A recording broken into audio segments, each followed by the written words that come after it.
Shadows surround me, downing me in darkness, so impenetrable, even my supernatural eyesight cannot stand against it. Moments ago, I could have sworn Helene was standing next to me, talking me through yet another training exercise. But now when I reach for her, she's nowhere to be found. I cannot hear her anymore.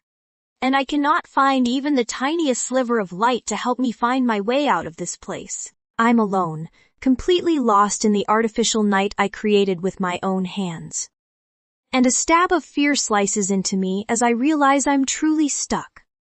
The obsidian cloud pulses with energy I can feel but not see, and I will the shadows to part, to take shape rather than blinding me. They don't budge. Instead, smothering me in pitch blackness, choking me with it until I'm gasping for air. Panicking, I send out an energy burst, hoping my power will shatter the darkness and return the shadows back to the fringes and hollows where they belong. But my power only feeds the nightmare. And suddenly the gloom transforms, just not in the way I hoped. Suddenly, I'm 10 years old again, locked in Garrick's basement after losing my mother and wondering if I'll ever see the outside world again. I'm too afraid to cry out. He always hurts me when I complain or call for help. My body is already covered in bruises. I don't want any more pain. Luna, I think weakly, calling to my wolf. Are you there? She doesn't answer, and I can feel tears of despair burning in my eyes. She can't be gone. She's the only thing I have left. My only friend in the world. Besides, it's not possible for a wolf to live without their wolf, right? Wait. My delirious mind thinks weakly. Why does this feel so familiar? Has this happened before? Celine.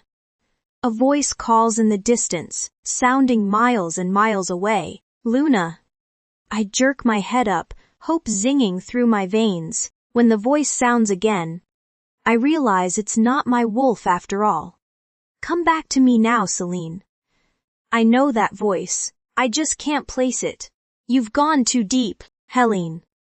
I realize suddenly returning to the present. All at once the details come flooding back. Garrick's basement was just a waking nightmare. I'm in Helene's workshop, practicing my powers. But I didn't mean to create so much darkness. I just wanted to make a trick of light Suva, and I don't have the first clue how to find my way back out of this mess. I can't. I cry. I don't know how to make it stop. Yes, you do, Celine. She encourages. You created the darkness. You can make it go away. It's not that simple. I insist. It's everywhere. It's too powerful. The power doesn't belong to the shadows, Celine. It belongs to you. Helene guides me firmly. Take it back. My hands are shaking violently as I reach out to the onyx void, trying with all my might to pull the electrical currents swirling through the air back into my body. Come back. Come back. Come back. I think manically. I can't stay trapped here.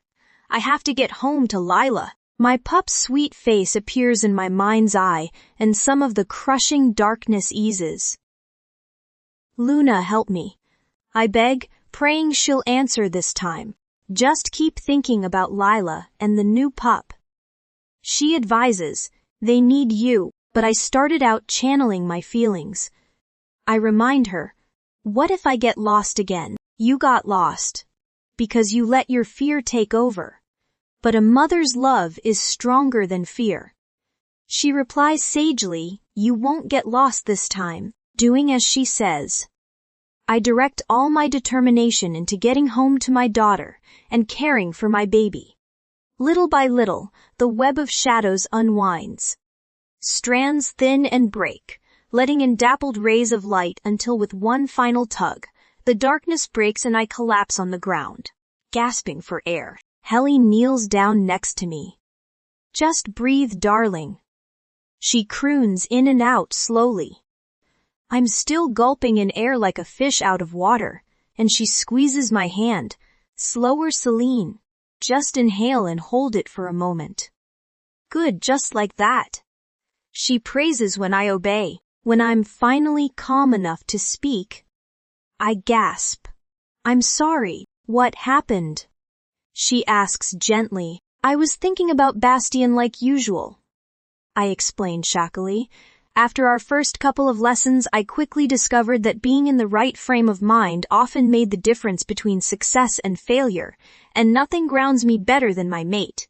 He always makes me feel stronger than I am. "But," she prompts, but then I started thinking about him too much. About why I haven't heard from him and why he's still gone. I confess, my voice thick with emotion. I'm starting to show. He promised he'd be back by now, and the more time that passes, the more I think he's never coming home. "What do the others say?" Helene asks, referring to Drake and the betas. "They keep assuring me everything will be fine, but they haven't heard from him either." I share. "Are you afraid he's dead?" She asks bluntly. "I'd feel it if he was." I answer simply. "I know he's still alive, but something is wrong. I'm sure of it. He'd never go this long without checking on us. And if he knew what was going on in the pack, he'd never stay away. If he could come back, he would have by now." "Are you certain?" She prods, not skeptical but curious. Alphas don't give up easily, especially when it comes to their family's safety. He might not know everything that's happening here, and if he does, he might still put the mission first. The problem is that we're in danger here too. I confess, explaining about Frederick. When I finish, she purses her lips. "That is concerning." Helene abruptly takes my face in her hands, studying me closely. For anyone else, her behavior would be considered odd, but I've gotten used to the old witch's quirks. She does this sort of thing so often that it ceases to surprise me. "I think you're right," she murmurs after a minute. "He lives, but something is waylaying him. Something or someone."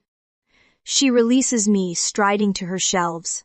"I'll look into it, but I have to warn you that you may not like what I find." "Look into it how?" I ask, following her. Helene cuts her eyes to me, and I flush and apologize. Another lesson I learned early on is that it's better not to question her methods. Some things are not meant for me to know, or so Helene says. In the meantime, you need to work on controlling your powers. I think I'll start using Lila to ground myself instead of Bastien. I decide, remembering Luna's words. Number Helene replies, surprising me. Running from the problem isn't going to help anything. I think it's good for you to get lost like you did today, and to work through the darkness rather than avoiding it altogether. I know it wasn't pleasant, but the more comfortable you become facing your fears, the better, she continues. Multitasking as she pours varying amounts of herbs and oils into a bowl. Now you know you can use Lila to help you find your way back, but I want you to continue pushing yourself. All right. I agree reluctantly. If I do, can we start practicing a new skill? Helene shoots me another look. You think you're ready to move on after 2 weeks of bending shadows? That's not how magic works, little girl. If anyone but Bastien called me that, I'd probably try to bite them. But Helen is so ancient, I know I am just a child by comparison. Just like our size difference makes me seem tiny to my mate.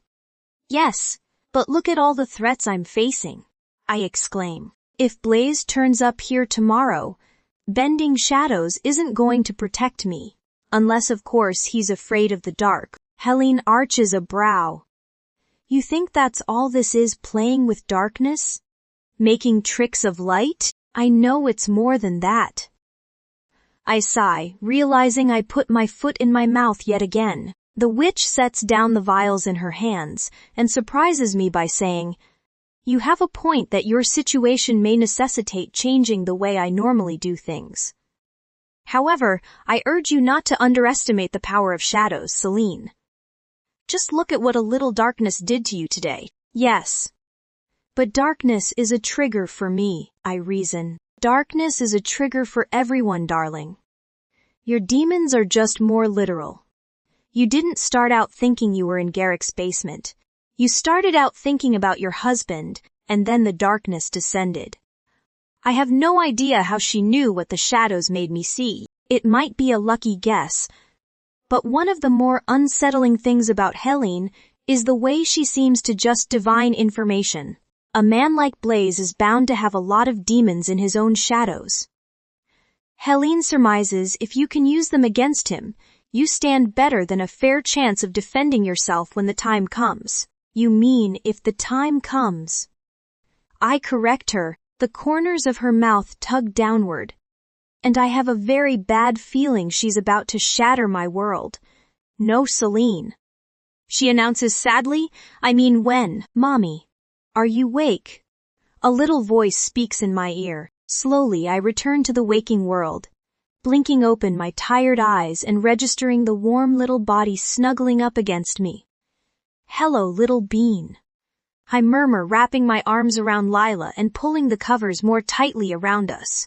Lila hasn't slept through the night in her own room since Bastien left. Instead, she's taken to crawling into my bed somewhere between the hours of midnight and dawn, which both warms my heart and makes handling my morning sickness more difficult. Today the sun is just beginning to rise, and Helene's soothing draughts have actually managed to ease the worst of my symptoms. So I'm happy to simply lie here and cuddle with my daughter until we're ready to get up. Mommy, I had a dream about Daddy. Her morning puppy breath is terrible, so I tuck her head beneath my chin, earning myself a mouthful of her hair. You did? I inquire, smoothing down her tangled locks. Was it a nice dream, I hope? Uh-huh. She nods against my breast. We were playing pony and da-flying game. That's wonderful. I breathe, honestly elated that she's not having nightmares like I am. I hate that she misses him so much, but I'm glad her dreams are sweet memories rather than horrible possibilities.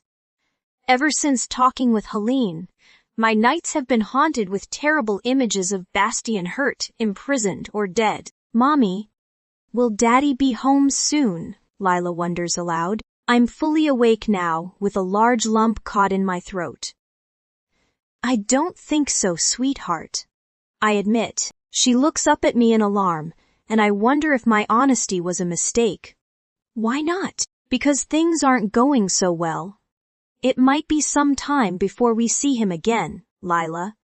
I confess. Her tiny face twists up, turning red as tears well in her eyes. But I want him home. I know, Angel. I hush her, gently wiping the tears from her cheeks.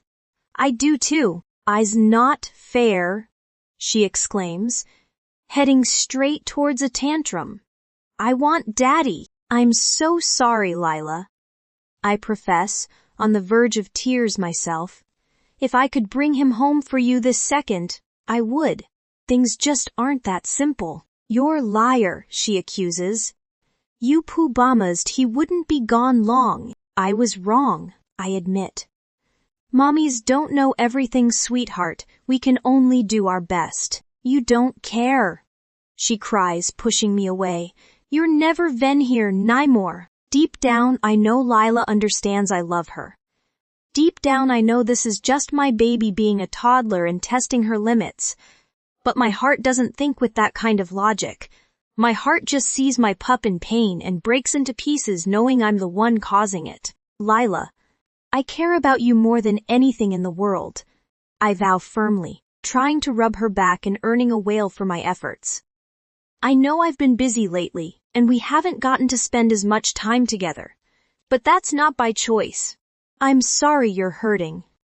But one day you'll understand. No, I won, she insists. Go away. I'm not going anywhere. I choke out the words. That's not how this works. You can be upset with me all you want, but I'm going to be here whether you like it or not. She's in full tantrum mode now, squealing and beating her hands and feet against the mattress while I sit next to her and try to push down my own feelings. It's no use. Within seconds I'm crying too, breaking into a sob and burying my face in my hands instead. I can only imagine the picture we make. If Bastien was here, He'd walk in and fuss over us both, comforting me and helping Lila work through her feelings until we were ready to kiss and make up. But he's not here, and it hits me all at once how much of a difference he's made in our lives in such a short time. It used to be me and Lila against the world, but finding a mate and a father made us both realize what we'd been missing. And now it doesn't feel like enough just being together. One day we might get there again. But right now it's just going to hurt. Next to me, Lila's tears quiet, and I feel a pair of miniature paws tugging at my wrists. Apparently she realized she wasn't the only one having a meltdown, and is now determined to see my face. Sighing heavily, I drop my hands and show her my red eyes and miserable expression. Her two-tone eyes widen as her full lower lip quivers violently. "I'm sorry, Mommy. Please don't be sad." "I am sad," I explain forlornly. "I miss your daddy, and I hate seeing you upset." Lila climbs into my lap without a moment of hesitation, wrapping herself around me. "Is okay, Mommy," she sniffles. "I make it better." She presses sweet little kisses to my wet cheeks, and I moan pitifully, holding her close. "I really am sorry, Lila," I confide, when I can speak again. "I haven't been giving you enough attention. Why don't we do something special today? Just us." "I'd like that." She agrees. "Good." I exhale shockily, swiping at my cheeks. "Let's make a deal, okay? No more tears today, only fun." Lila nods enthusiastically. "Deal." Eight. Went. After a full day of playing in the park, painting pottery, and going to a movie with Lila, we're both fairly exhausted.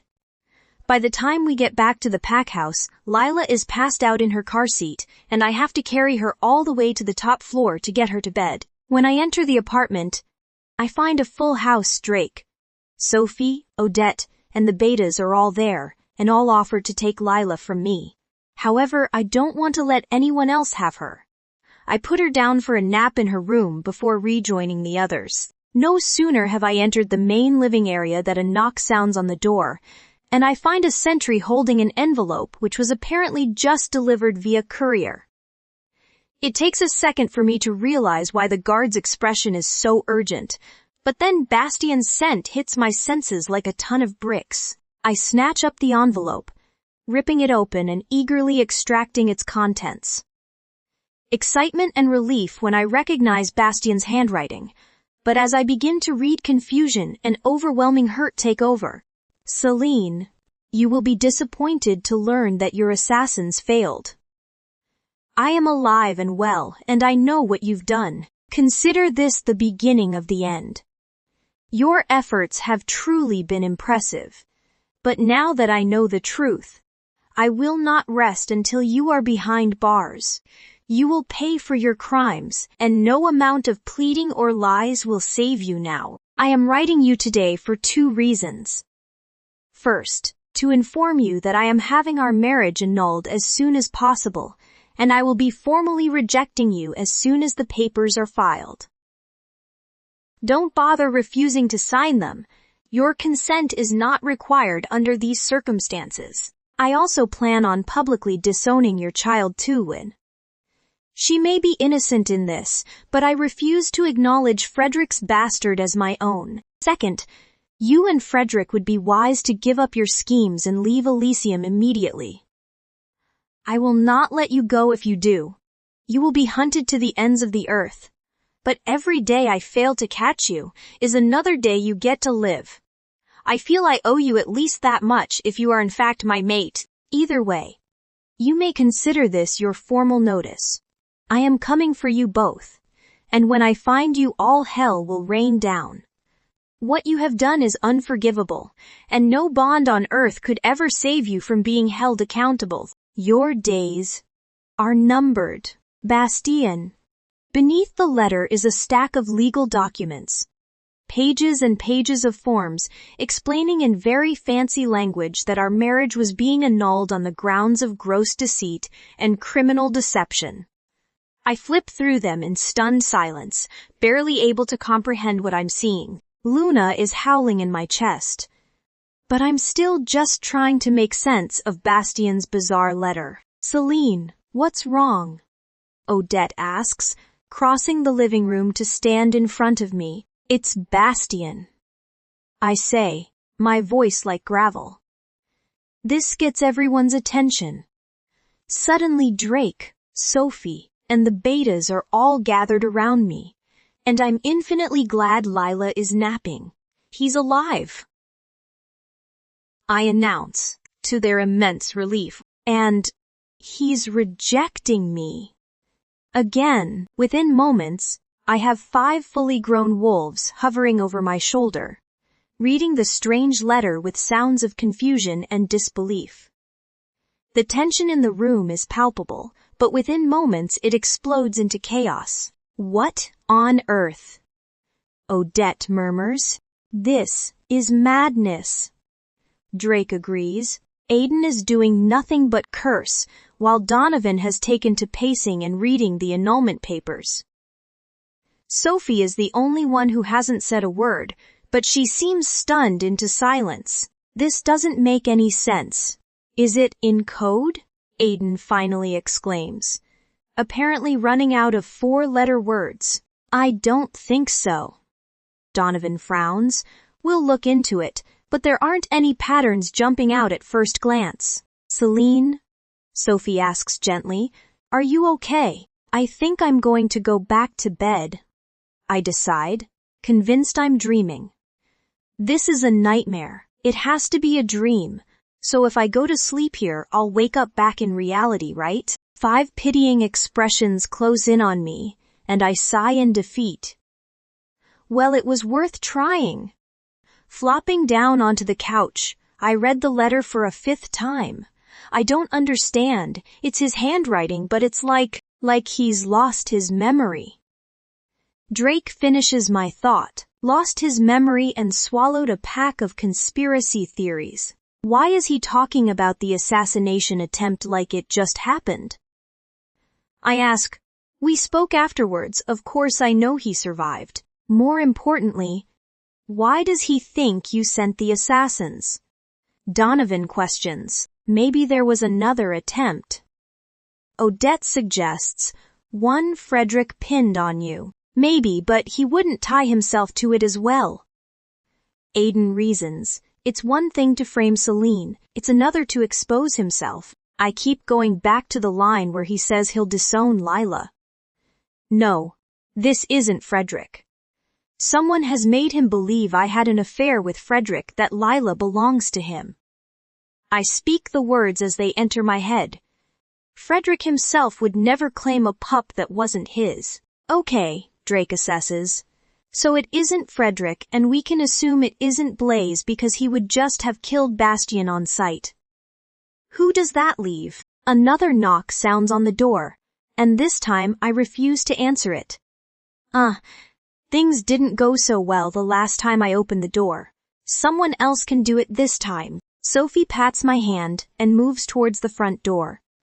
But Drake intercepts her with a growl, spinning her to face me and nudging her back in my direction while he goes to the door. A familiar herbaceous scent hits my nose a second before the wooden panel swings open and Helen appears.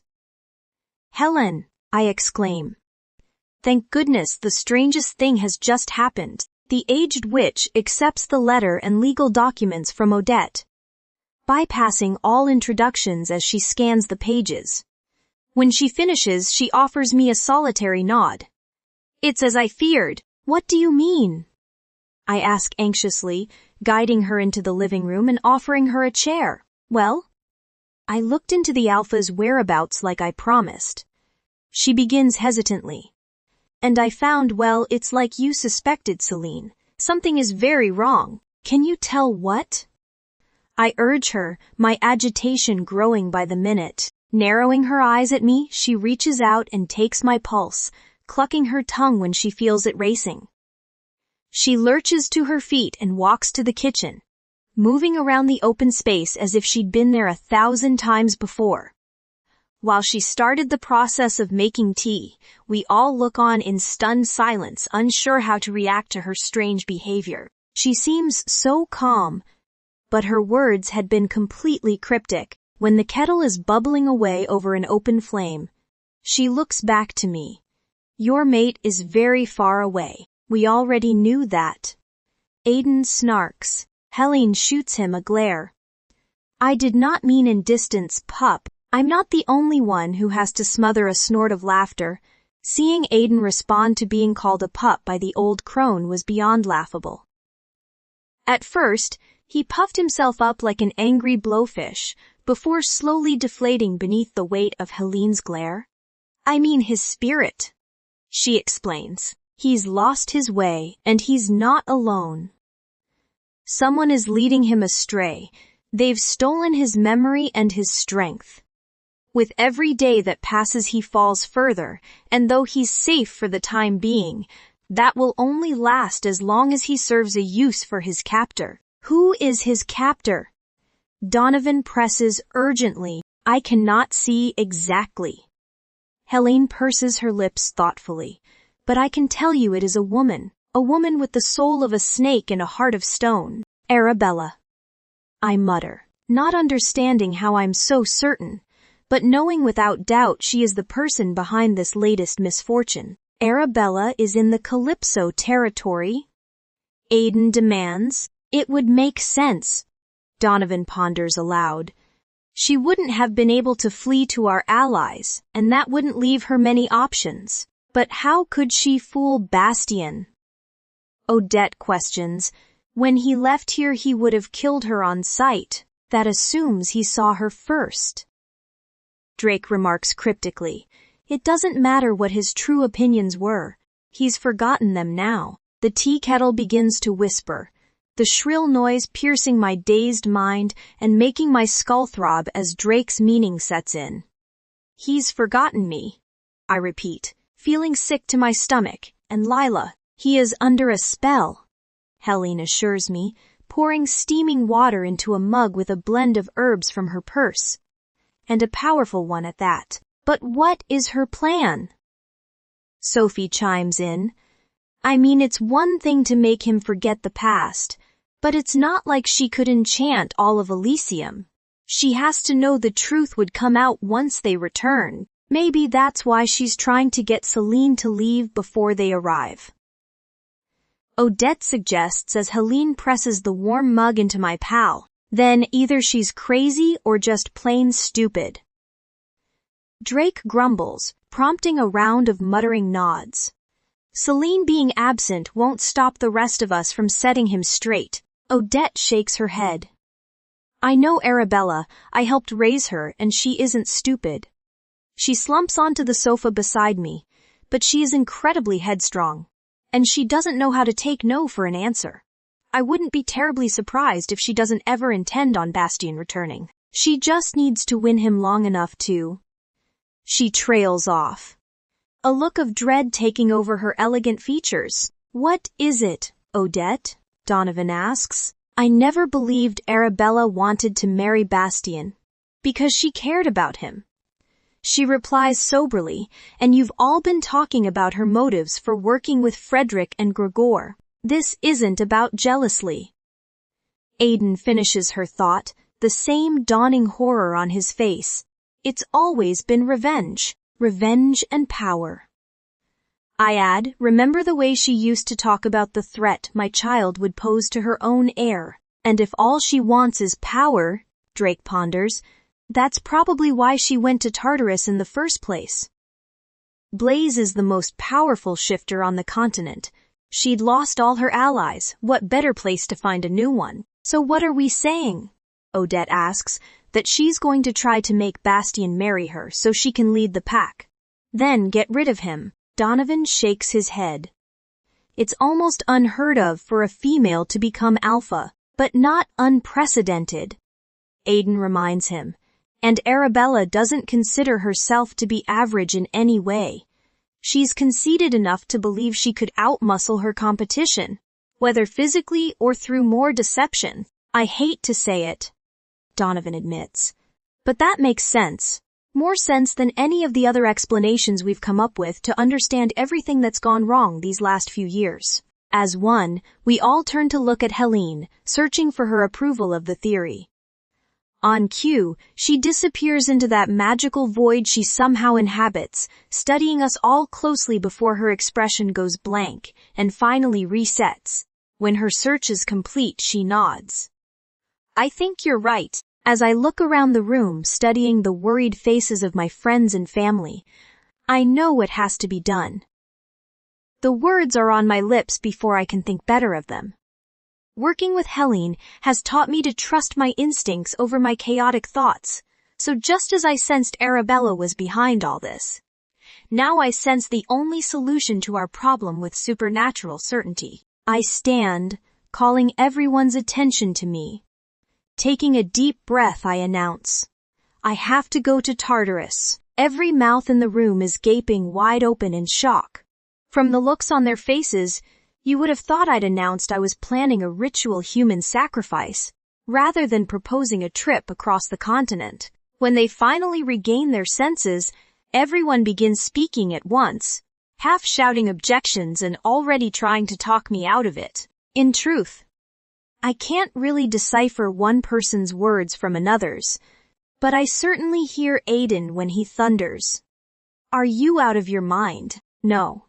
I'm very much in my mind. Thank you, I retort, trying to stay calm amidst all the upset.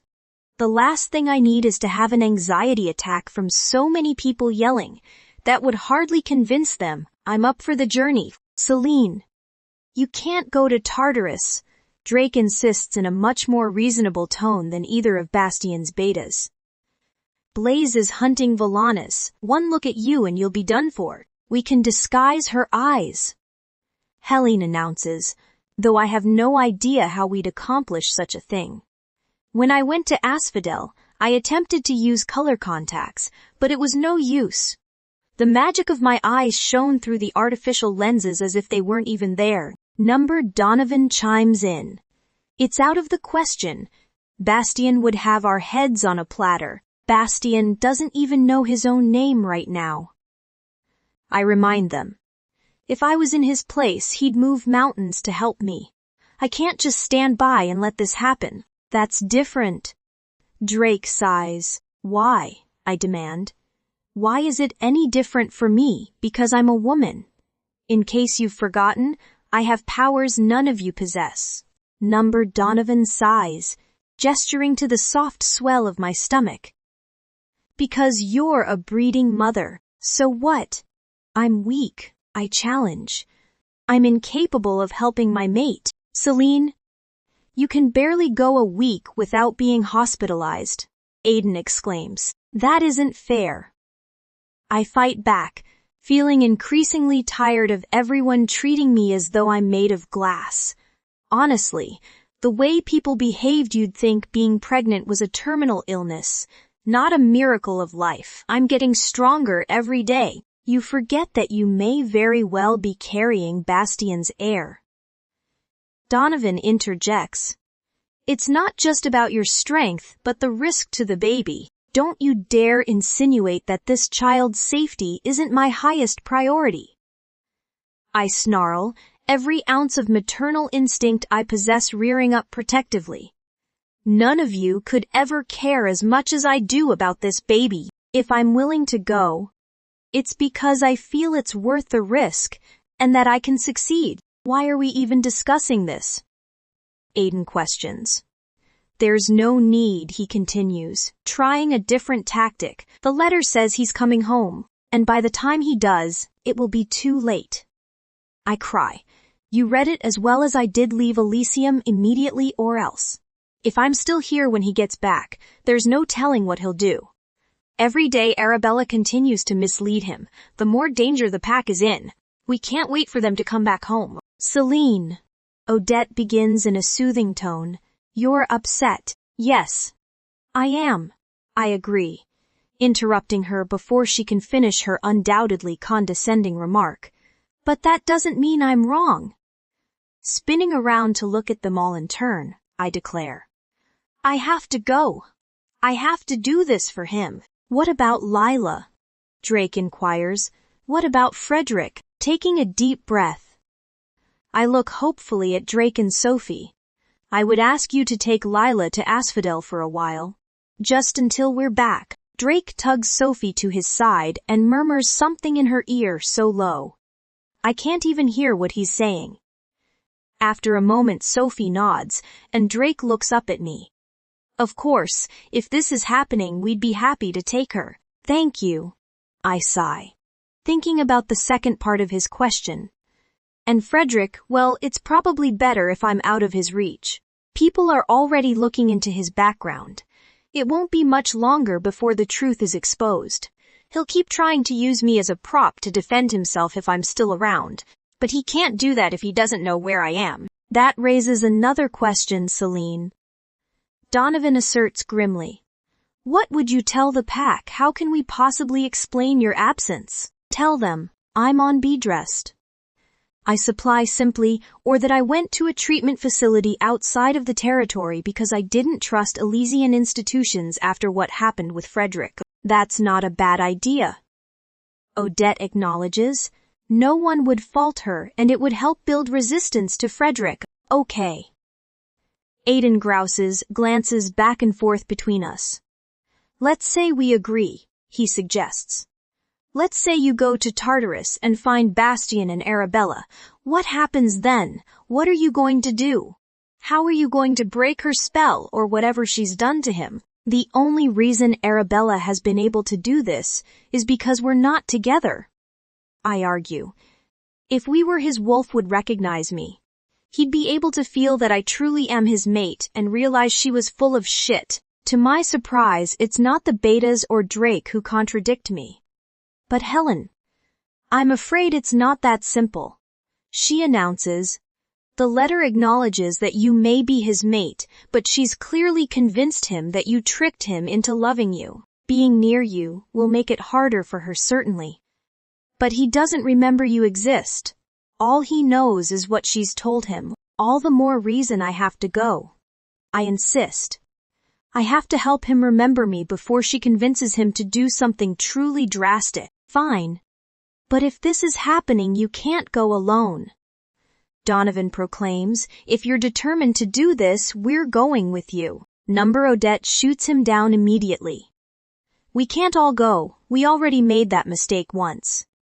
If Celine and Drake are both leaving, you and Aiden have to stay to run the pack. I'll go with her. The betas glance at one another nervously. Odette. Please don't take this the wrong way, Aiden broaches, but you're not exactly a spring chicken anymore. I'm sorry. Is there a right way for me to take that? My mother-in-law growls. I'll have you know I've seen more action in my time that you could ever dream of, pup. Please don't argue about this. I interrupt. I don't need a chaperone. And if anyone was going to come along, well, I'd ask Helene. Helene smiles softly, patting my hand. They're now a good idea at last. She teases. I'll go with Celine. She can keep training on the way, and I'm not important to the pack. No one will miss me. Are you sure? I press, though I'm already breathing a sigh of relief. Of course, Helene says. As if it was obvious, you aren't ready to face Blaze alone. I wince as the words leave her mouth. But it's too late. The others are already jumping on the statement. Face Blaze, Drake repeats. Who said anything about facing Blaze? Helene stares at him intently, not offended by his objection, but not giving him an inch of leeway. You cannot change what is fated. All of you are so determined to interfere with the goddess's plans because you do not like them. But they are what they are. Giving me an approving nod, she continues. Among you only Celine is accepting what is rather than what she thinks should be. Are you saying it's her fate to fight Blaze? Odette asks weakly. Her destiny. Helene corrects gently, just as it is mine to help her on her quest. My mentor's words fill me with pride, but also with trepidation and fear. She's alluded to me facing Blaze in the past, but she's never been so explicit about what my future has in store. Is she destined to win? Sophie pipes up for the first time. I mean, will she come back? Not even I know that. Helene admits simply. Either way, I have to go, I reiterate. Not because of fate, or destiny, or anything else. I have to go for Bastian. Please stop trying to talk me out of it and just support me. There's a long beat of silence, all the members of my makeshift family thinking hard and exchanging meaningful looks. All right, Donovan breaks first. If you're certain this is the way it has to be, we'll support you. The others mutter in agreement, and a wave of relief washed over me. Thank you. Right on cue, Lila's bedroom door opens, and Lila comes toddling out rubbing her eyes.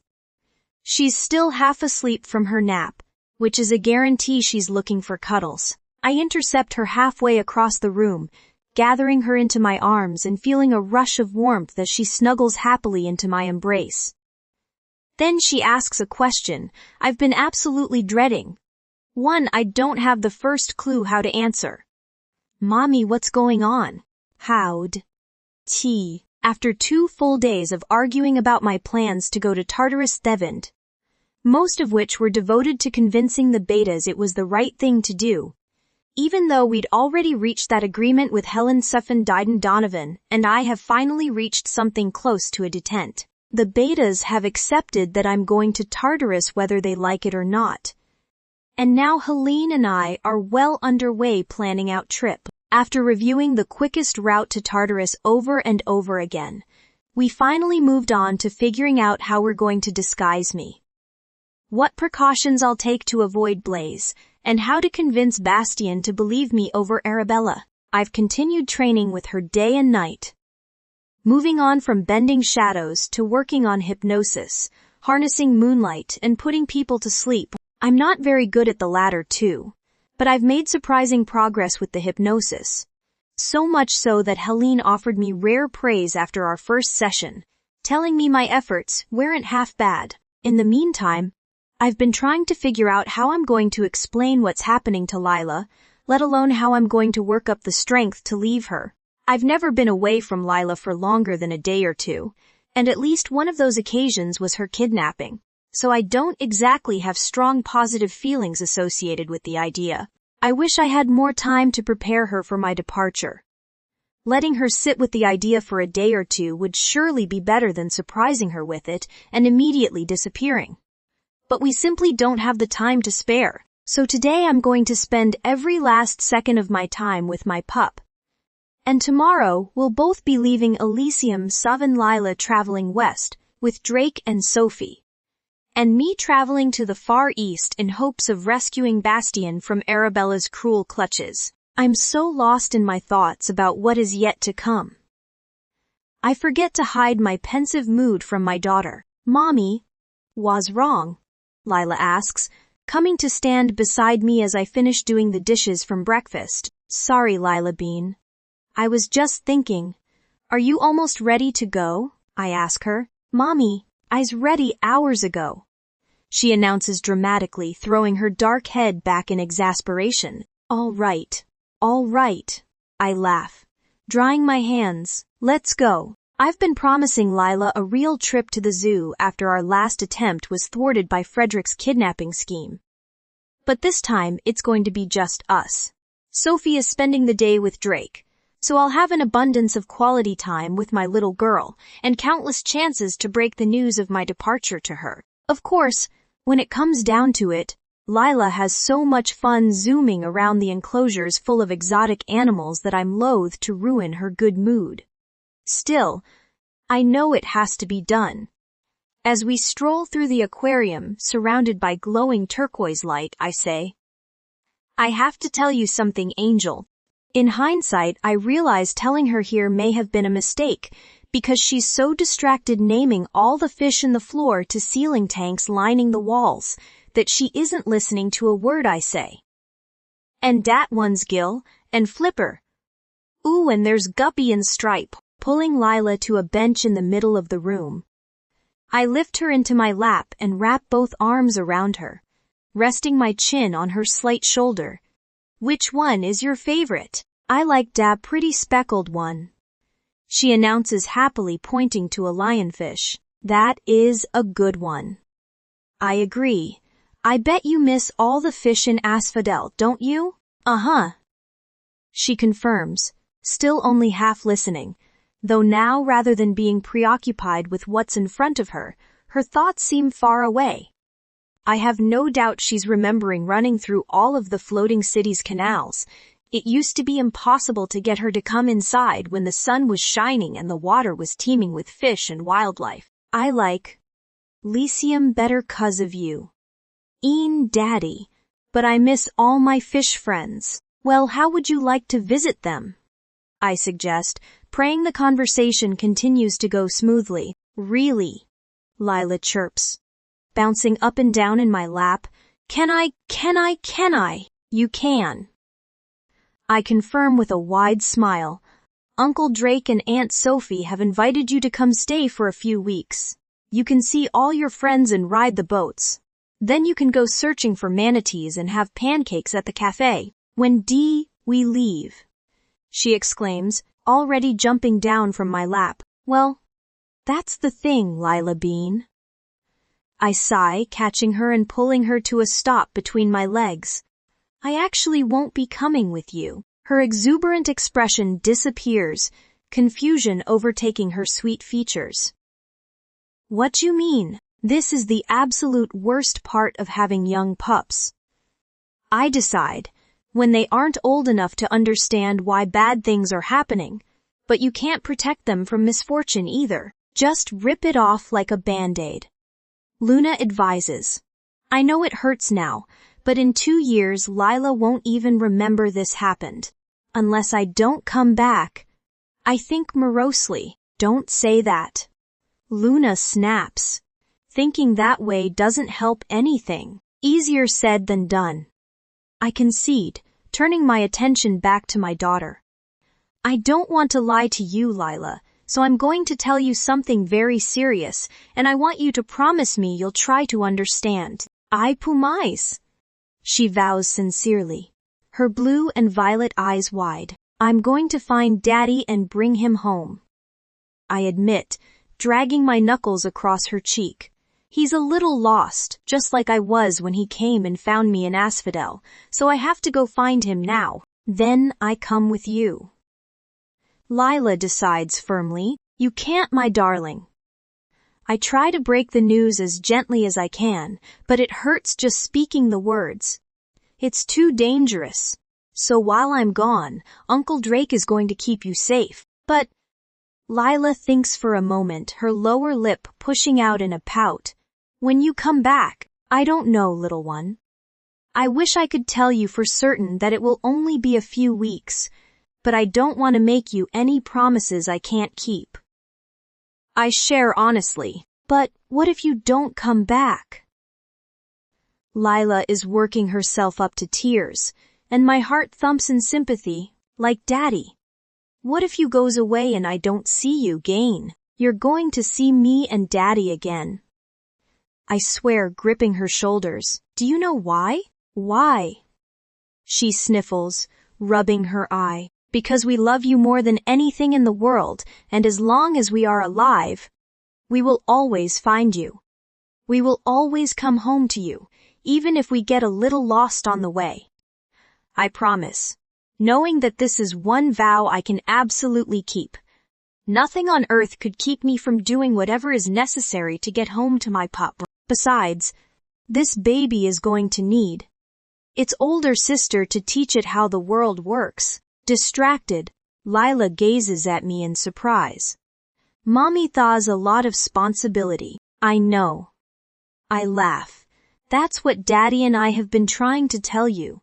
Being a big sister is a very important job. Will Day Baby be here when you comes back? She questions, cocking her head to the side. I sincerely hope not. I reply honestly, I'm going to come home with Daddy as soon as I can, and then we can all watch this new pup make me big and fat together. Lila giggles. Okay, Mommy, so is that okay?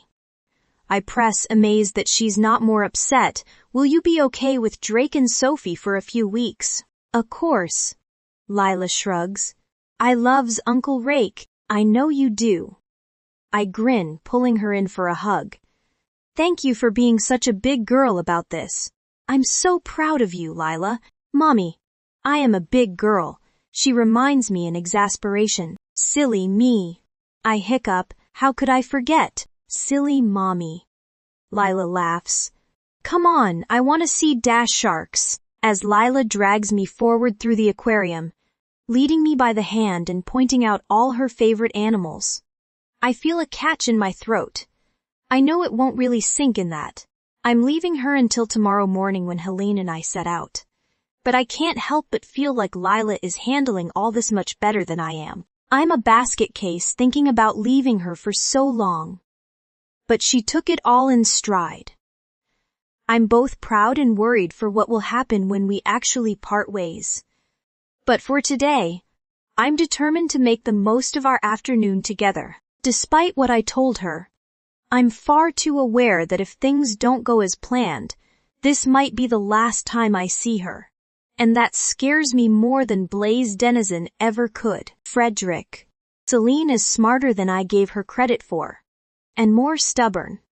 Her impromptu interview with the press outside the hospital was masterful.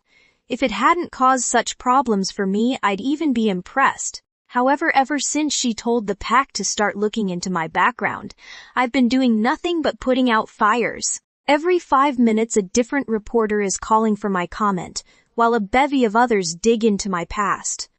Of course, Thomas Kane only has records dating back to college, when my mother invented him.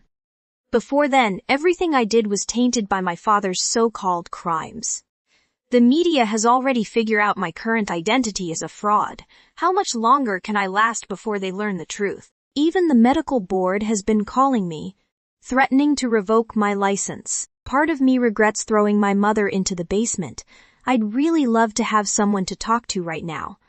But I have a feeling Mom isn't going to be too forthcoming with advice after spending 2 weeks in a cold, dark pit. Oh well, you live and you learn. It might be easier to stomach if I were any closer to winning over Celine. But she seems as distant as ever, if not more so. We haven't spoken in quite some time now. And I have a bad feeling she's on to me. Why else would she have directed everyone to investigate me? Every day that passes seems to make my situation seem more and more bleak, and I'm trying to keep my head up. But it isn't easy. The worst comes when I learn that Celine is planning to leave the territory to chase Bastien. I didn't realize at first. It wasn't until my spies around the pack house began to notice a lot of movement. Celine and her witchy mentor planning and packing their bags, and Drake and his little mate talking to Lila about their plans for Asphodel. It doesn't take a genius to figure out what's going on. But no matter the harm she's done to my reputation, or the problems it might cause, I know I have to stop her. And wed. Celine. I'm on my way to visit Dr. Lee one last time before Helene and I depart, and I'm hoping she'll agree to do an early sonogram test so I can take the video with me to Tartarus. I need every last bit of help I can get to make Bastien remember the truth. And if there's a chance the new baby can convince him, I'll gladly use it. However, just before I reach Dr. Lee's office, I smell Dr. Kane, stopping and looking around warily. My heart sinks into my stomach when I see the man in question step out from behind a parked van.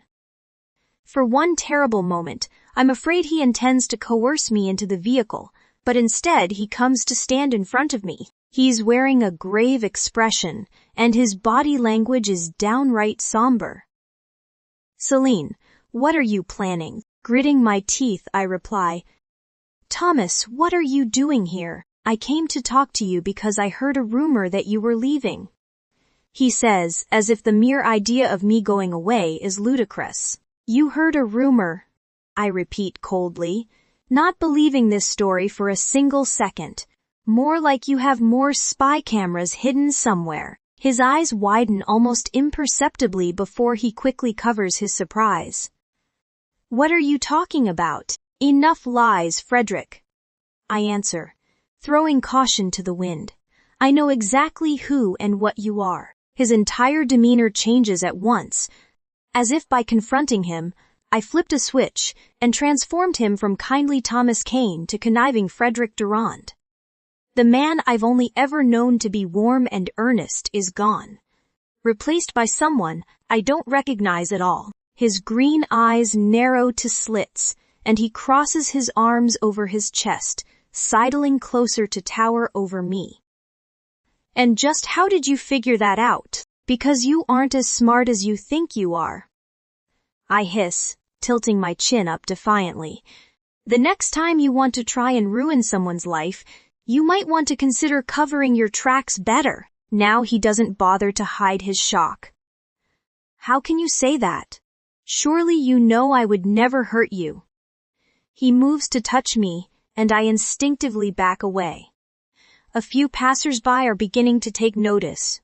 But Frederick doesn't seem to realize the attention we're drawing. His focus is solely on me.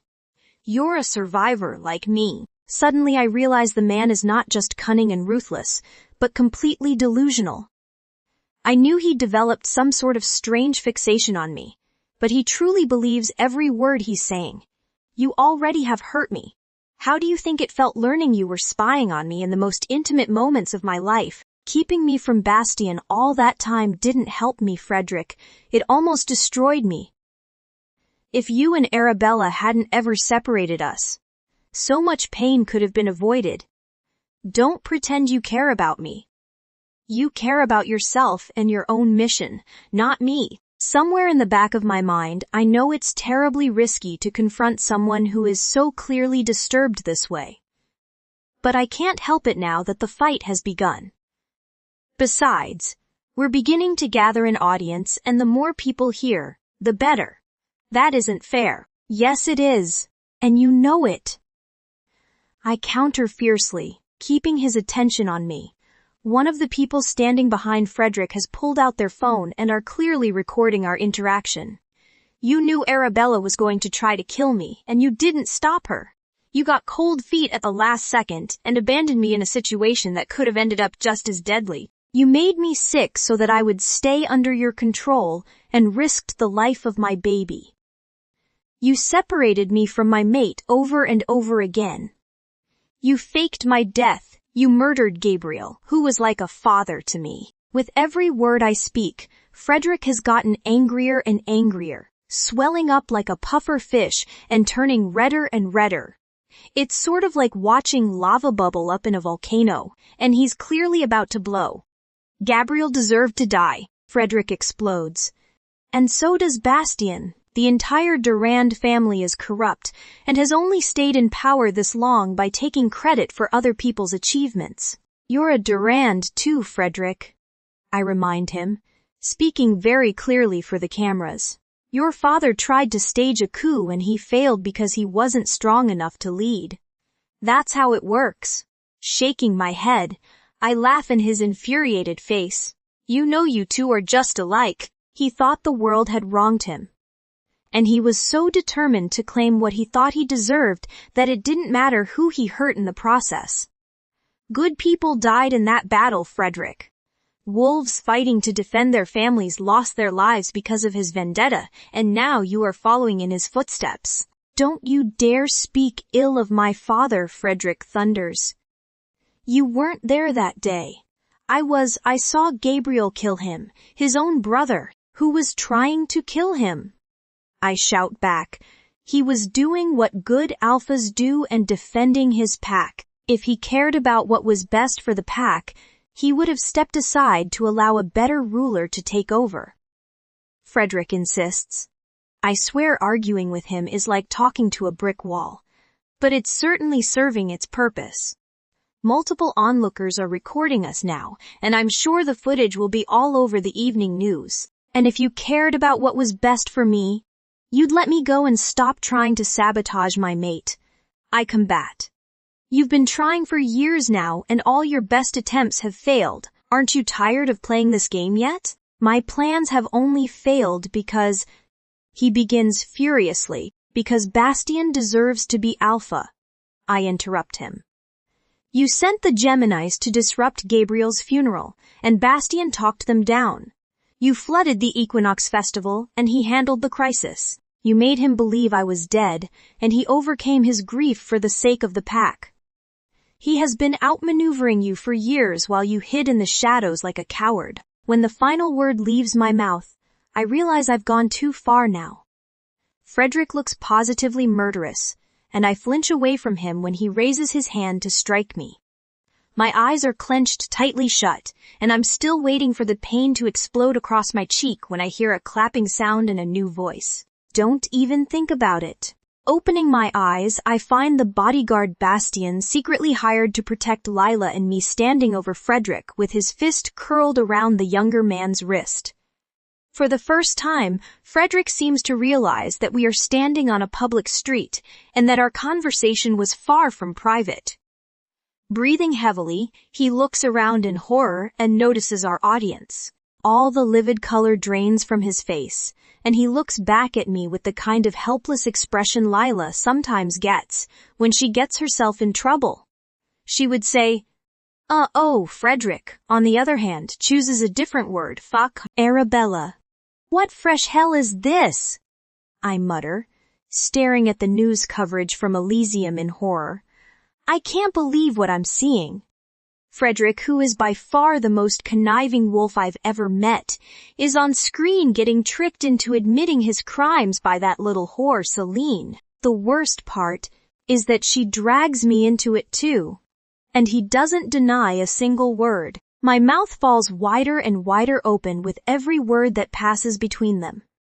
The cunning bitch clearly knows they're being watched, and she eggs him on for the cameras. A dozen questions flood my mind as their conversation escalates. How on earth did this happen? How did she even find out the truth?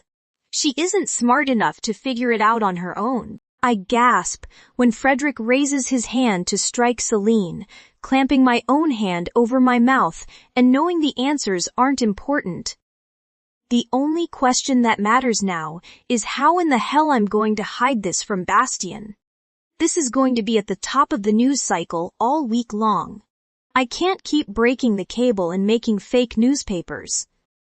Making a few edits to 1 or 2 articles is one thing, but I simply don't have the time to do it every day. Not to mention Bastien is already getting too impatient to return to Elysium. Even if I can find a way to cover this up, he's going to keep pressuring me to stop stalling and return home. He already sent the annulment papers to Celine. As far as he's concerned, every moment we delay is another day for her. And Frederick to make a head start. Even now, I can hear him stirring in the other room. I have to think fast. I have to find a way to delay him and hide the news at once. Desperation takes hold of me as Bastien appears in the doorway, and I slam my finger down on the remote's power button. His handsome brow furrows as he looks between me and the television. What was that? Nothing, I exclaim, much too quickly. Just more of the same nonsense they're always spinning. You're a monster. Celine's a goddess, you know. I know you hate it, Bella. Bastien sighs, coming forward and reaching for the remote. But it's important I keep up with everything happening in Elysium, even if it's infuriating. He pries the black rectangle out of my fingers. And I panic, turning and grabbing the vase of flowers sitting on the coffee table. The screen comes to life, and a reporter sitting behind a news desk only has time to say, "The shocking video," before I bring down the heavy glass on the back of Bastien's head with all my strength. He crumples to the ground, unconscious, and I pull out my phone, dialing swiftly. The man who made me Bastien's memory potion gave me his number on my last visit. A gesture I'm now eternally grateful for, especially considering the fact that I don't want to risk Blaze's fury by returning to the Undercity again. The line only rings twice before a gruff voice answers, filling me with instant relief despite his hostile tone. I told you only to use this number in case of emergency. This is an emergency. I breathe nervously. I need help. I wouldn't normally trust an underworld potion maker with anything so sensitive, but I don't have anyone else to turn to. I've got an unconscious man who needs to be moved, and I need a strong sleeping potion. Something that can be injected. That will cost you. The slimy shifter tells me, sounding annoyed and excited for such a profitable opportunity at once. I'll pay any price. I answer foolishly, wincing after the words are out of my mouth. That was stupid. Any price. He repeats gleefully. Well then, I'll be right over. Hi, Celine. I don't know if I can do this.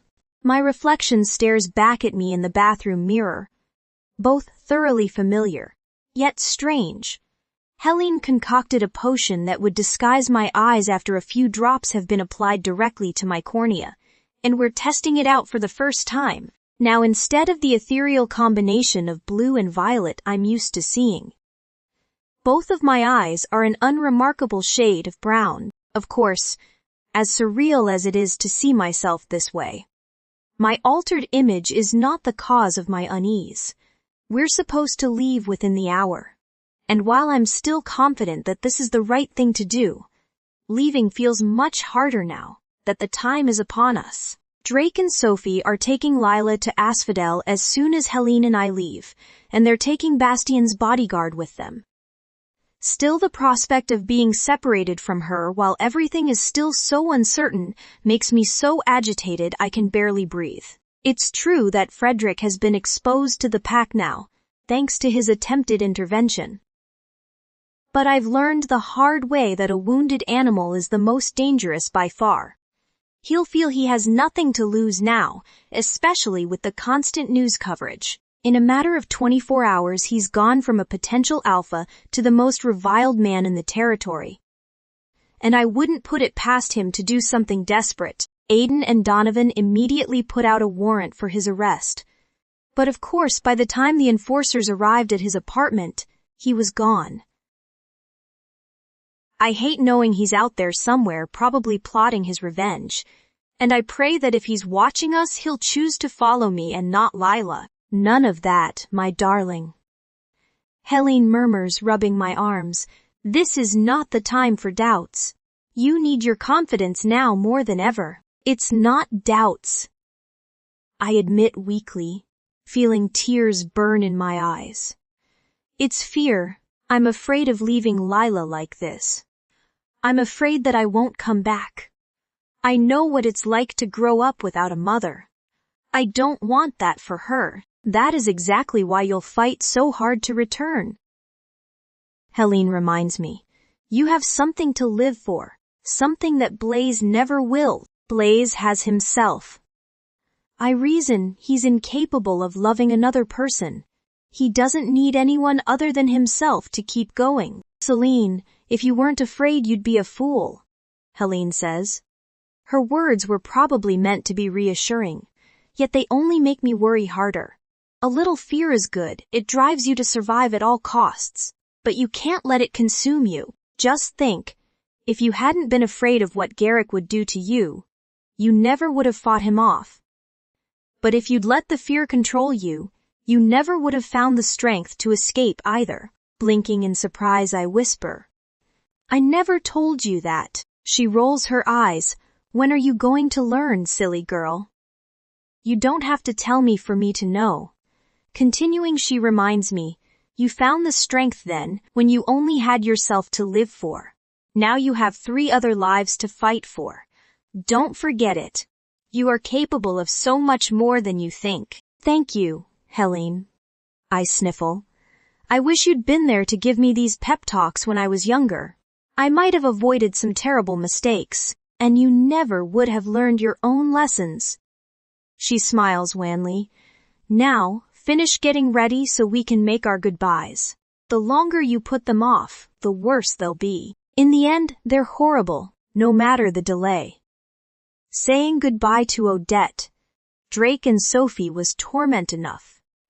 Their warm hugs and words of support had me crying before I could even contemplate the pain of missing them. I was even feeling so sentimental that I actually enjoyed Aiden and Donovan's final lectures about safety. I hugged and kissed the big worrywarts and promised to be as careful as if they were standing over my shoulder. However, the worst was parting with my pup. Not that this was any surprise.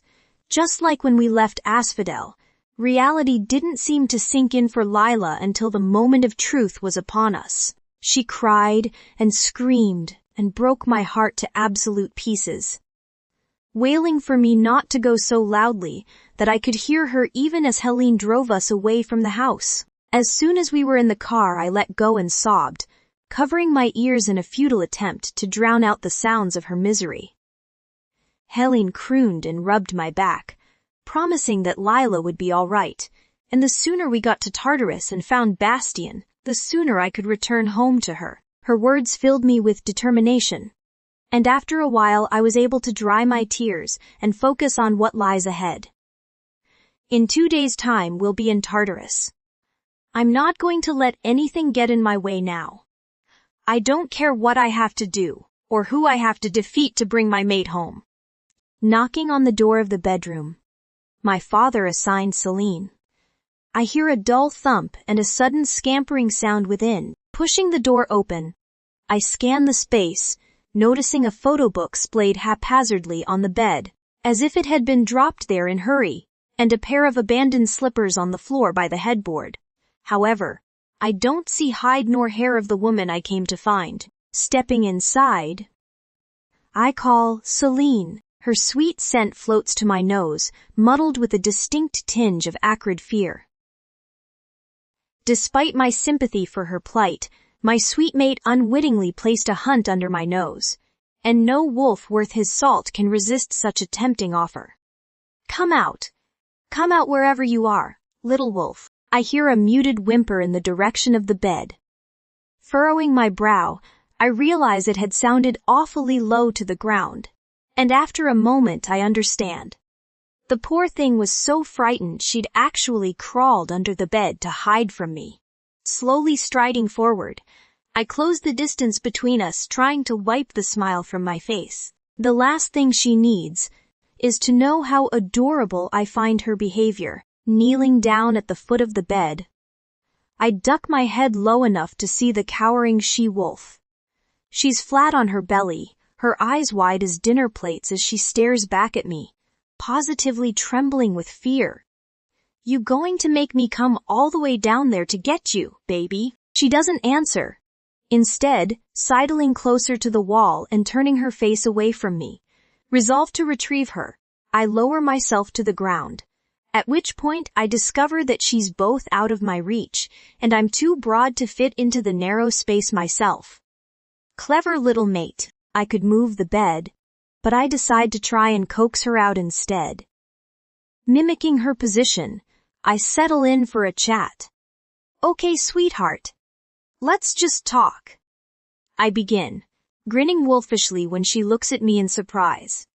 We need to get to know each other if we're going to be married after all. Celine still doesn't answer, but the scent of her fear isn't as strong as it was before. So I continue. You should know that Garrick is dead. I share, hoping that this information will help her trust me. He denied everything, but I saw Thizubi. My voice trails off as I remember my visit to their house, to the basement he'd used as her prison cell. It was too horrible to contemplate, keeping a child down in such desperate conditions for so long. I saw where he was keeping you, and I found his wolfsbane supply. She curls in on herself a little, as if reliving the pain of the potion. We destroyed all of it. You don't ever have to worry about anyone hurting you ever again, Celine. You're under my protection now. Her stomach growls in reply, and the corner of my mouth tilts up. I wish you'd come out and talk to me. I tell her, if you did, we could have some lunch together. She's so thin that her eyes look too large in her beautiful face, giving the impression of a puppy dog expression when she finally asks, will you let me eat if I don't? Axel growls fiercely in my head, and I'm just barely able to stop from letting the same sound escape me. I wish I could kill Garrick all over again, and I know then that as long as she's out of reach, she's never going to trust me. Of course I will. I promise. Fighting to keep my tone gentle, but you might have to share it with that spider. Celine's gaze follows mine, landing on the huge arachnid curiously approaching her. It was a bit of a gambit. After all, 8 years in a basement had to have acquainted her with all kinds of creepy crawlies, but that could either immunize or hypersensitize her to them. Luckily for me, it's the latter. With a terrified squeak, she rapidly crawls out of the narrow space, yelping when she hits her head in her rush, and then again when I catch her beneath the arms and pull her into my arms. Celine flails against me, trying to escape at the same time as she struggles to wrap her head around how I managed to get to her so quickly. Unfortunately, she's so frail that it takes very little effort for me to trap her wriggling limbs. Easy, sweetheart. You're all right. You're safe. The squirming bundle whines in protest as I snuggle her to my chest, settling on the edge of her bed and rocking back and forth. I promise I won't hurt you, Celine. I vow, rubbing a soothing hand up and down her spine, the same way I might a skittish horse. That's it. I encourage when she begins to settle. Just let me take care of you. Apparently attempting a Hail Mary pass to escape me. Celine makes one final thrash. A pair of sharp little fangs dig into my arm, and I surprise her with my purr. The innocent she-wolf has no idea how badly I want to bite her myself, or how intimate the gesture is between men and women. We only bite our mates. Her instincts clearly recognize me even if she does not. In the end, it seems my lack of rebuke convinces her I can be trusted, and she stills completely, pouting but cuddling closer when I continue purring my approval. Good girl. I praise, carefully tilting her head forward so I can examine the quickly swelling goose egg where she hit her head, tesking softly. I press my lips to the tender spot once, twice, 3 times. Is he really dead? Celine asks in a small voice. Dead and burned.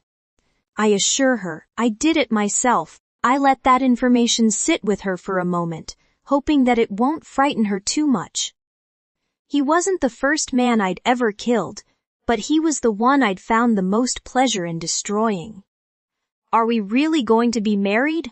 Celine whispers after a moment. Yes. I confirm. Does that scare you? She thinks about my question for a long moment before hesitantly shaking her head. No. I'm sorry I bit you. I want to kiss her more than I've ever wanted to kiss anyone. But I know she's not ready for that yet, so I simply lower my cheek to her hair and breathe in her incredible scent. I'm not. The images slowly fade, the bedroom dissolving around us until it's replaced with a new scene. I'm waking up alone in my bed a few weeks later, worry lancing through me when I instinctively reach for Celine, but find her missing. As tortuous as it is for me to lie beside her every night without touching her the way my wolf aches to. Her nightmares are so persistent that she'd never sleep at all without me. Rising from bed, the steady drumbeat of rain fills the air, and I've barely made it a step before thunder and lightning crash in near-perfect synchrony. The sound shaking the walls as light shatters the darkness through the windows. A muffled cry from the living room sends me running. And when I reach the communal space, I find Celine in the middle of a complete breakdown. In the back of my mind, I recall there was a storm the night she escaped Garrick. But I haven't been able to convince her to tell me exactly what happened that day. Approaching her warily, Celine scrambles away as if I'm the devil himself. I stop in my tracks, sighing. Oh baby, I thought we'd gotten past this. It's true. After our first couple of weeks together, Celine had gone from fearing me to viewing me as her only safe space. She was still incredibly skittish, but by now, I'd become accustomed to her running, to me, not away. My words fell on deaf ears. In fact, it seems like she can't hear me at all. She's staring at me as if she doesn't even recognize me, sobbing and pleading for me not to hurt her. Please no. Celine weeps, sounding absolutely petrified. It's not right, Garrick. That stops me dead in my tracks, as 2 things become very clear. First, My mate is in the middle of a full-blown PTSD episode and has no idea where she is or who I am. Second, Garrick clearly did more than beat and poison her. Acting instinctively, I shift into my wolf form, not bothering to remove my clothes first. They fall in tatters around me, and Celine's panicked breathing eases slightly. The sound of her agony has me flattening my ears to my head as a low whine sounds in my chest. And to my relief, my mate seems completely unafraid of the giant predator bearing down on her. She reaches toward me as I draw near, and I wrap my furry body around her, gladly offering her the only comfort she can accept at the moment. The dream changes again. Celine's voice echoing in my head much stronger than it had been at the time. You coddled me. If I coddled you, it's because I love you. I hear myself replying. I don't remember this conversation, but I can't help thinking that I've never seen anyone in more need of coddling than my traumatized mate in the early months of our relationship. I never learned how to fend for myself, she answers fiercely. The strange thing is that I can't see her. I can hear her, but I have no other context to place the moment. It doesn't even make any sense. We haven't known each other long enough to ever or never do anything. My consciousness rolls around uncomfortably, and the surreal sensation of dreaming washes over me. This isn't real, I realize. Straining to leave the fantasy world and return to reality, I urge myself to wake up. Except I can't seem to break free of this strange sleep. It's like I'm trapped, walking through memories and things that haven't happened yet. What in the hell is going on? I have to admit, I like life much better with Bastien unconscious. It's so much less stressful, not having to play pretend every second of every day, especially with the constant news stories about Celine and Frederick. Part of me feels vindicated that Frederick exposed himself through utter overconfidence and stupidity. After all the times he called me names and criticized my mistakes, it feels good to see him get his comeuppance. Still, there's no denying, it's inconvenient. Not to mention I very nearly slipped up with the memory potion. It hadn't occurred to me that if Bastien wasn't awake to drink the potion, its effects might have worn off by the time things have finally settled down enough for him to rejoin the waking world. It wasn't until he started muttering Celine's name in his sleep that I realized my oversight, and I very quickly called in another favor from my underworld contact. The injections won't take away the memories of his dreams, but they'll certainly ensure he doesn't recall the distant past. If I wanted to start this entire process over again and have him forget all the progress I'd made with him in the past few weeks, I could have arranged for a different concoction.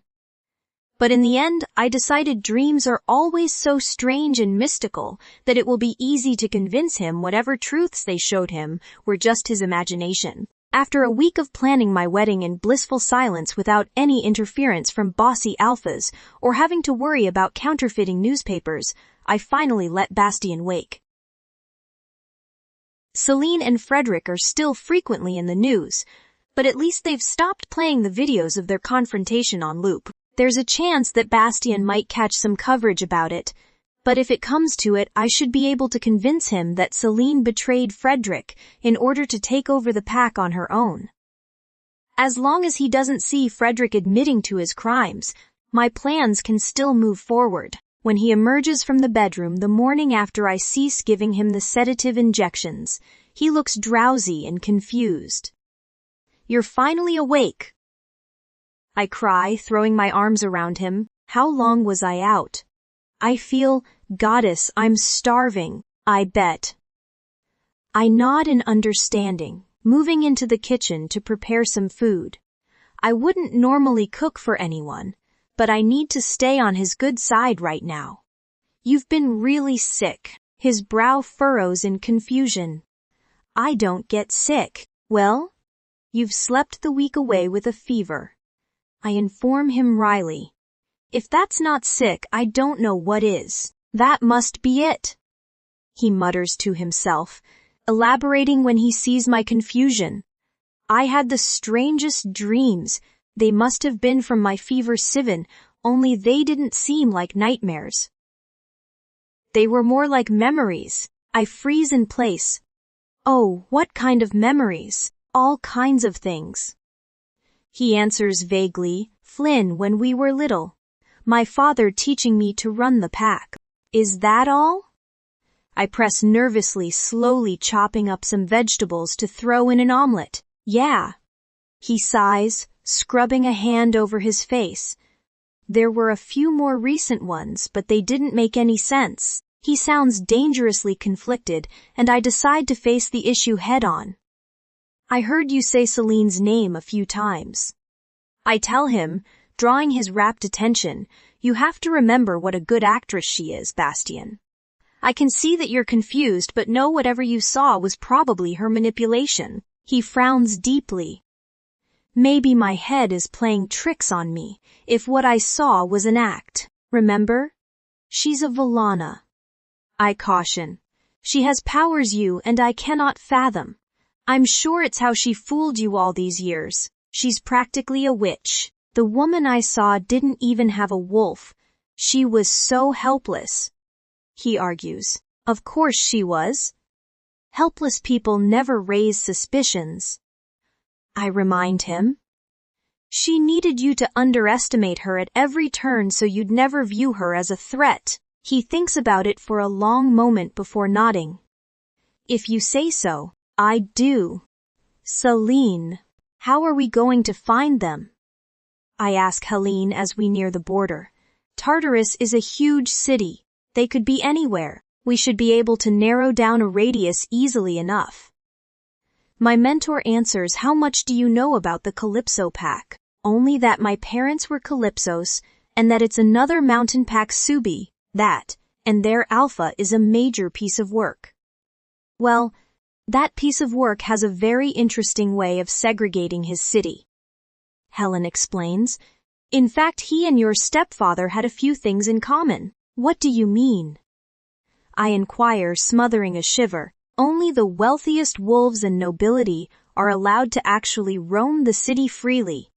Everyone else, the poor, other shifter species, his political opponents, they're forced to live underground. You see, Tartarus was rebuilt over and over again over the centuries, but instead of expanding outward, they just kept building on top of what former civilizations left behind. The subterranean city is ancient, it goes very deep, and it's just about the most miserable place on the continent. Now, I really am shivering.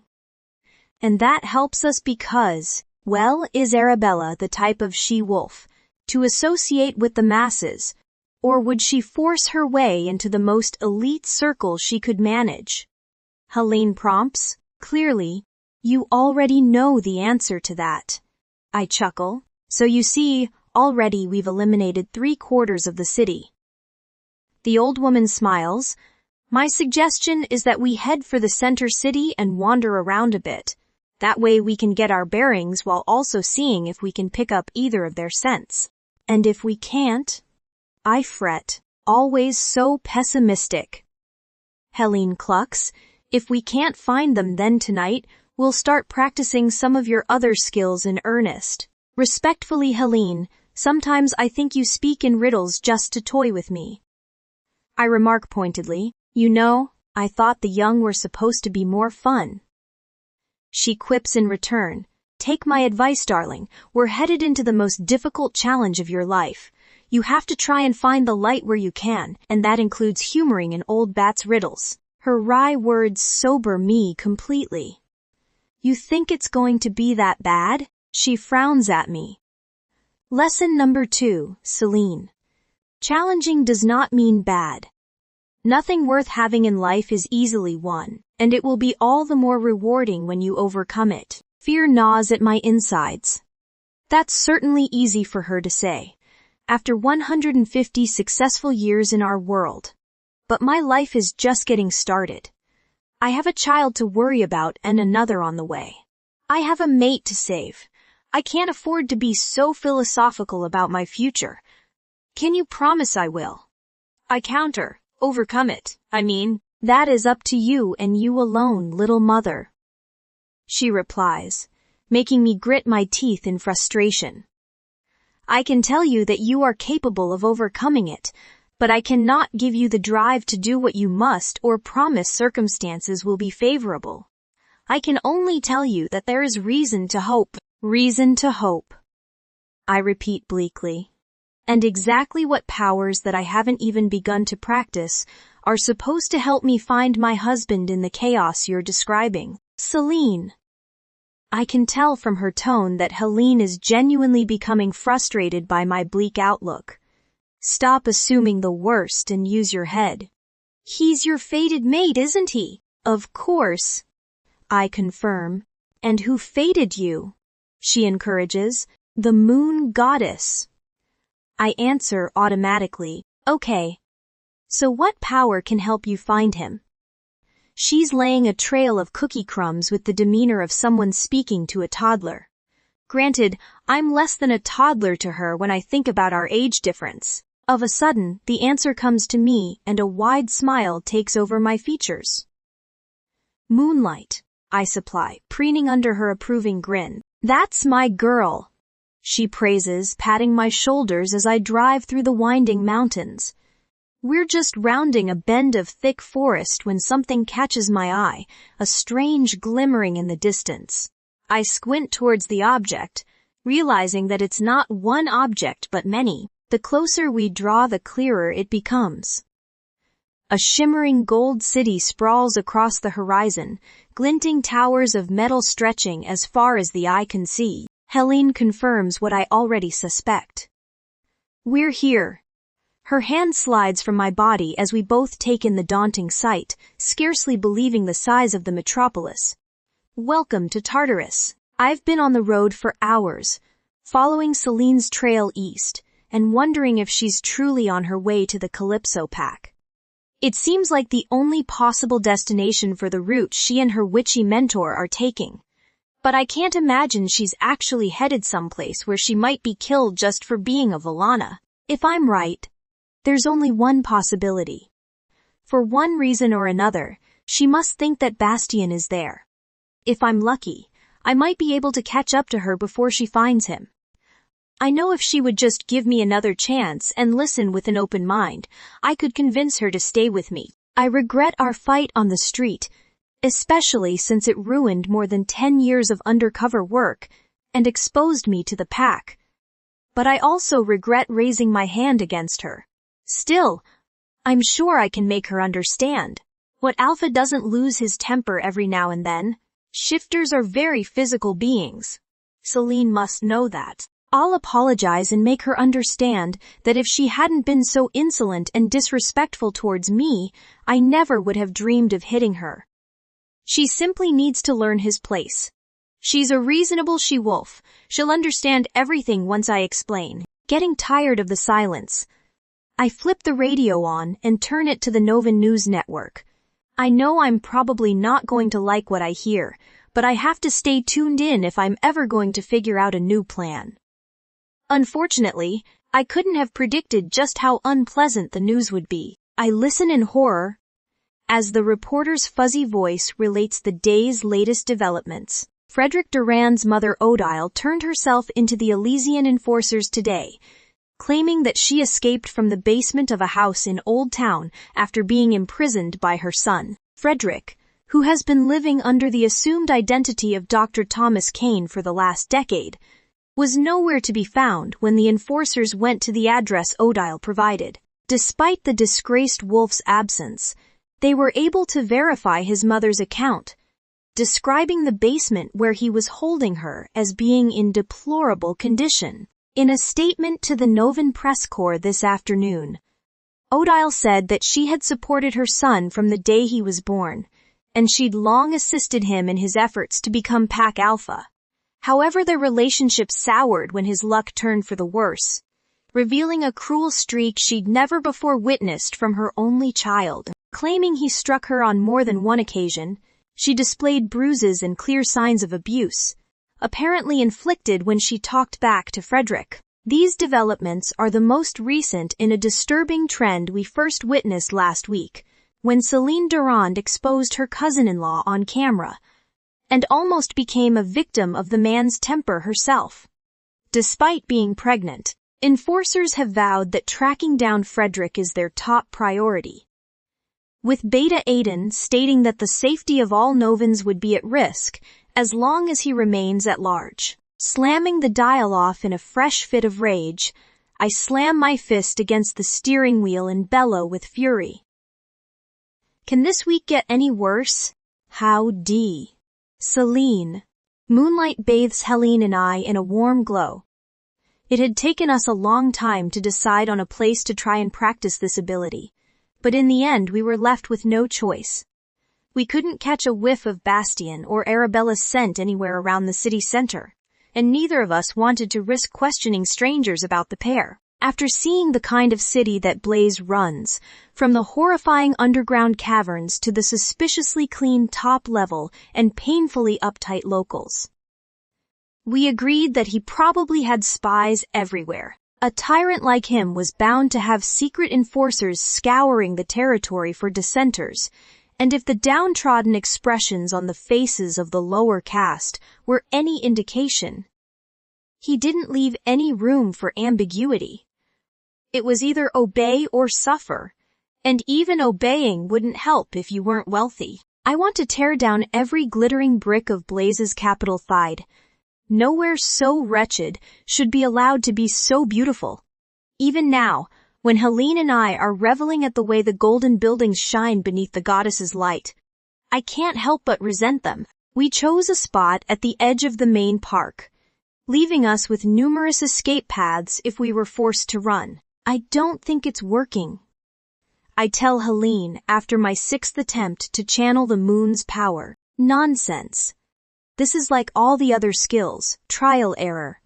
We don't know exactly what's going to work, you just have to keep trying, she advises. Trusting her guidance, which has yet to fail me despite the fact that she's basically been making all of this up as we go. Trying to adapt her witchcraft to my mysterious powers.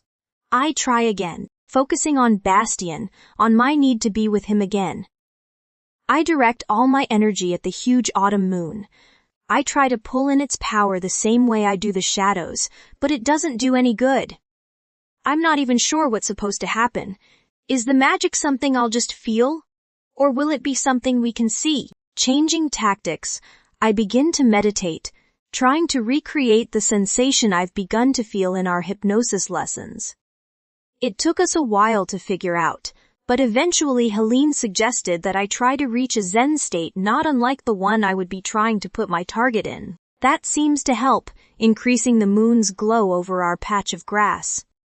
But other than that, it doesn't seem to have much effect. Any ideas? I ask Helene. She's circling me like a very friendly vulture, rubbing her chin in thought. All right, how about this? Keep thinking about Bastion, but instead of trying to pull the moon's power to you, try sending your feelings out to it. You mean, like, send my love to the moon? I snort. Snort not, little mother, the best magic isn't fancy or even original. She scolds good-humoredly. It's simply true. All right. I laugh, doing as she instructs, and take it seriously. She admonishes, yes, ma'am. I agree, pausing only long enough to salute her. As I begin trying to send my feelings outward, I can hear Helene muttering something about sassy pups beneath her breath. But after a moment I completely forget about her because I realize I'm beginning to glow. Staring down at my shining chest in surprise, I try to latch onto the technique, seeing the light waver with my shock, and immediately doubling down on the emotions. The more I focus, the stronger the light glows. Not the gaudy gold of the city, but pure white moonlight. I can hear Helene encouraging me in the background, and I eagerly continue. After a few minutes of intense effort, the light flows out of me, leaving my body and forming a shining strand suspended in the air and extending into the distance. I began walking in the direction of the light, looking around nervously in fear that someone will see this stunning magic. Luckily, the streets seem fairly deserted after dark, which is both a relief and somewhat disturbing. Part of me worries that the absence of people is some sort of omen, or a sign of some rule Helene and I don't know. Like a curfew. Still, now that the moonlight is leading me somewhere, I have to follow.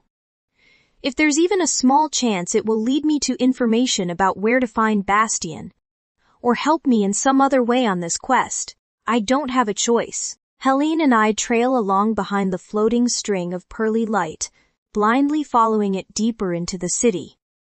It twists around corners and jumps over the bridge-covered river, and with every step we take I feel a little stronger. Not only stronger, I feel strangely warmer, happier. We're close to something now. I know it. I speed up as we cross an intersection and begin down a new block, feeling my heart race with excitement. Pressing my hand to the slight swell of my stomach, I silently encourage my baby. Just a little farther. The next thing I know, I feel a sharp tug on my jacket as I'm yanked into an alleyway. Yelping, my back is forced up against a brick wall, and I reach deep down to send out an energy pulse at my attacker. But for some reason it won't work. A second later I realize why, when my favorite scent in the world fills my senses. Gasping, I open my eyes to look up at the shifter in front of me, finding a huge, furious alpha wolf glaring at me with pure hatred. Bastian. How? Wow.